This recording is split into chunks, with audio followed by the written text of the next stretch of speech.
Hey everyone, we're at Donkey Projections. I'm Eric, and we have Lucas as always. Hey everyone. Today is December 31st, 2020, last day of the year, and Happy New Year to all of our viewers. Today, we are going to be doing something a little fun.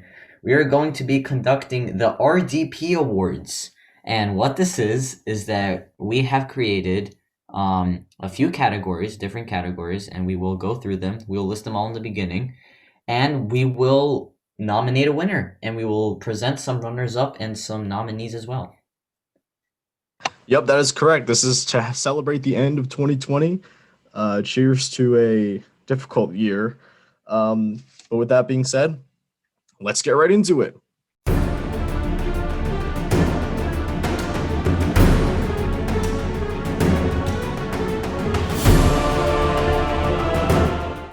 So the five categories that we have put out today are: one, the Defier of Debates Award; two, the Biggest Overperformance Award; three, the Biggest Flop Award; four, the Biggest Upset Award; and five, the RDP Prediction of the Year Award.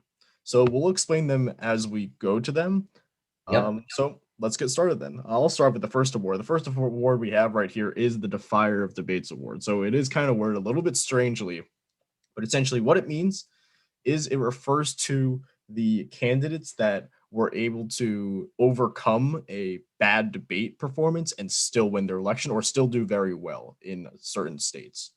And the three nominees we have for this award are David Perdue from the state of Georgia. Yes, the race hasn't finished yet, but we're going to add this in here because he did lead with 49.7%. He almost won it outright.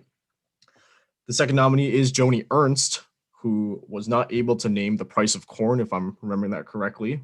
Yep. David Perdue got, I want to say, kind of demolished by John Ossoff in one of the debates. And the third nominee is Donald Trump, who had a very aggressive approach to the first debate, but still performed well in several states. All right, and the winner is, drum roll please, Please. Joni Ernst. So this one wasn't that hard to choose. I Yeah. mean, she had probably the definition of a bad debate performance. Her opponent, Teresa Greenfield, was able to name the correct price of the cash crop, I believe, and Joni Ernst was not able to earn the cash crop, and that was especially important in a state like Iowa, where uh, they rely on farming a lot. So it was definitely not a good showing to see Joni Ernst not be able to name that price. And And yeah, the reason why she defied the bid performance because she ended up winning by 6 points, if not more. exactly. That was a surprise to us. We thought actually, I think we actually had this one as Till D, but clearly her debate performance did not matter in the end. All right, let's head over now to Eric for biggest overperformance. Yep. So this one is a bit more straightforward. Biggest overperformance means the state that ended up going to a candidate more than we expected. So our nominees are Ohio and Iowa together, New Hampshire and Minnesota together, and we have Texas. And the winner is drum roll please. The winner is Ohio and Iowa, specifically for the presidential race. So throughout the months that our channel has been existing and posting videos, Ohio and Iowa has gradually been getting closer and closer. Once again in March it seemed to be going pretty safely to Donald Trump. Then the months passed and the margin kept getting smaller and smaller and smaller, and Lucas and I at one point were convinced that one of these states might actually go to Joe Biden. But then election night happens, and then I see like Ohio's counties, like all of them are red except one or maybe two in dispersed areas. Like, yeah, look at this. This is the final map. When I saw it, it was more red. It was more red than blue, as shown right now. Both of these states went in around 8 points, and we were giving them tilt R&D. So, once again, we were going very back and forth But this was a very distinct win from both of these states. Yeah, I absolutely agree with you on that. And actually, the funny thing is, before election day, we watched as the polls got tighter and tighter and tighter, with Joe Biden leading at some points at early November, late October. And that was really, really surprising to see because throughout the election season, we saw like Trump leading by, a smaller margin than, of course, 8 points. So we were kind of convinced at that point, okay, it'll definitely be tight. And we were really wrong. And the polls were really wrong here as well. We did not expect this to go as much as it did in 2016. And that is time for our third award. Our third award is biggest flop. So you could refer to this as a huge underperformance. That could work as well. But this is the candidate that flopped the absolute most. They were expected to at least be competitive or maybe even to win the state, but they ended up either losing it or winning by a much smaller margin or losing it by like a huge margin. So our three nominees for this award are Ben Ray Lujan from New Mexico, who only won by 6 points when he was expected to win by over 15. The second nominee is Amy McGrath from Kentucky, who poured millions and millions of dollars just to get a loss, just to lose against Mitch McConnell by over, or actually slightly under 20 points. And the third nominee is Jamie Harrison from South Carolina, who also poured millions and millions of dollars just to lose to Lindsey Graham by 10 points. And the winner is Drum roll, please. Jamie Harrison. This one wasn't even close. We were Yeah, this thinking about Amy McGrath, but there was no way that Jamie Harrison couldn't win this award.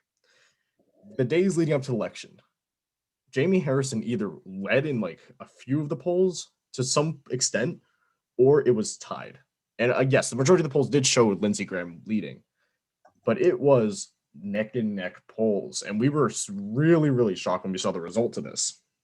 Jamie Harrison, just like Amy McGrath, and I guess even more than Amy McGrath, is a fundraising powerhouse.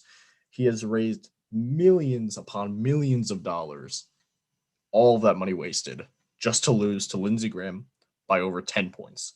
And you could even see Lindsey Graham in the days of the Amy Coney Barrett hearings. He was getting worried. You could see, I read a lot of articles talking about how you could tell that Lindsey Graham was getting really, really scared that he was going to lose. He, kept trying to paint Obamacare as being bad. He's trying to bring out his constituents to go vote for him. And I do think it's extremely surprising that Jamie Harrison lost by 10 points.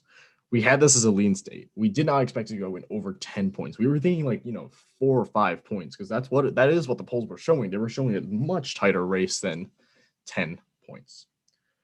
All right, let's head over now to Eric for the next award.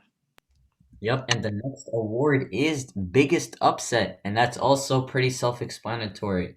Um, in terms of predictions, we were predicting one thing, and we were pretty convinced that it was going to go somewhere around that thing.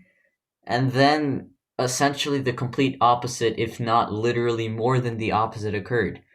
And the runners up or the nominees are Republicans taking the House, or not taking the House, but taking a lot of seats and stripping the Democrats of a lot of seats. The next nominee is Georgia presidential results. And the last nominee is how Maine's Senate race went. And drumroll, please. The winner is Maine. Maine Senate race was the most shocking to us. This was also essentially a no-brainer to pick Maine Senate race as our biggest upset because no one that I know of, and I keep in contact with some people, like no one was thinking this was gonna happen. Everyone thought most of the Senate, in fact, was going to go like Donald Trump's race. All the states are going to flip back, and there's going to be a Democratic sweep. Definitely not in Maine. Sarah Gideon had a pretty solid foundation to run for Senate. She was a pretty solid challenger to Susan Collins, who, for context, is one of the most unpopular senators currently in the U.S. She ends up winning by 8 points. Susan Collins ends up winning by 8 points. So that was just literally not what we were expecting. I'm gonna say this story again. I was calling Lucas around when Maine started to go towards Susan Collins, and I was like, "Look, what's going on?" He's like, "Maybe the first district votes aren't in yet," and I'm like, "Maybe." And Maine ends up going to 8 points, and I remember that day when Sarah Gideon conceded, and I was like, well, that wasn't expected. And that was just the biggest upset to everyone because that's one less opportunity for the Democrats to take back the Senate. And now they're relying on two races that might not even go in their favor. Absolutely. Democrats were really banking on this one. It was not only an underperformance in the second district, it was an underperformance in the first district as well. Some of these counties here, Sarah Gideon really should have done better in, and this was a huge surprise to us. The runner up to this award was Republicans winning seats in the House. We did not expect this either. A lot of these seats, Democrats should have won. Joe Cunningham should have won. The two Florida seats the Democrats should have won. Finkenauer should have won. It looks like right now that Miller Meeks is going to win, but Hart should have won this one. What else? The two California seats that were not expected, Young Kim and Michelle Steele. These two Democrats should have won. TJ Cox, we were kind of expecting him to lose. Benjamin McAdams should have won. Kendra Horn, this one was a toss-up one. That one we did see kind of coming. But really, Democrats should have, first of all, held on to a lot of these seats they had, and they should have also picked up some of the seats. They should have won, which district was it? They should have won a lot of the seats in Texas. Democrats were expected to pick up seats in Texas. Heck, Democrats were even predicted to pick up by some to win the New Jersey second district, which did not happen. Overall, it was a huge underperformance for Democrats in the House when they should have gained seats. Instead, they made their majority extremely narrow, and it's going to be even more narrower with Biden's cabinet picks. All right, let's head down to prediction of the year. Eric, we can do this one together. Yep. So, prediction of the year. This award is the prediction that we think that we got correct that others might not have. And we only have two nominees for this one, and those are North Carolina presidential election and Florida presidential election. Just for some background here, Florida, North Carolina, we predicted they would go tilt R. Florida did end up going in, they both end up going in lean, but most people did not predict these to happen. And all right, for the final time of 2020, drum roll, please. Drum roll. And the winner is Florida. Florida. All right, this is really should be no surprise here. North Yeah. Carolina, a lot of people saw that coming. A lot more than people saying Florida turning blue. Sorry, Florida turning red. What am I saying?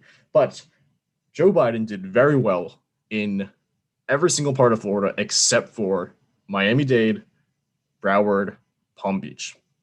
He completely flopped in those three counties here. And the reason why we kind of did see this coming was looking at the early voting numbers. The numbers from Miami-Dade looked absolutely terrible for Democrats. And, in 2016, I'll remind this to everyone again. I'll say this 10 times if I have to. 2016, Hillary Clinton won Miami-Dade by like 20-ish points, 20, 30 points. And Joe Biden wins it by 7.3. That was a surprise to many people. But early voting numbers did show that this was likely going to happen. It did show that Biden was going to underperform Miami-Dade. And for that reason, we did change our prediction for the state of Florida from toss-up to tilt R. Eric, do you have anything else to add to this?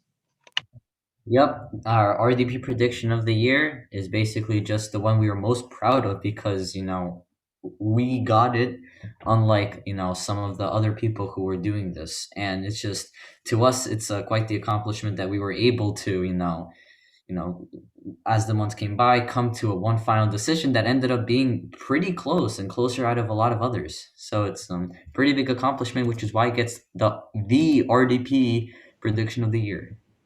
Right. And I do want to mention that throughout the summer and throughout leading up to election day until that final prediction, we had Florida's going Leanar, Tiltar, Leanar, Tiltar, all the way up to election day or the day before the election, and we moved it to Tiltar. Using those early number votings we saw, early voting numbers we saw that made us think, okay, we got to shift gear here. I don't think this will go to Joe Biden. It's probably going to go to Trump. And again, we were off. We did put this one as Tills R. We did get it off by 3% ish. But I think that it is a pretty big accomplishment for us to at least get it correct as going to the going to Donald Trump here. I guess it was taking into account different factors.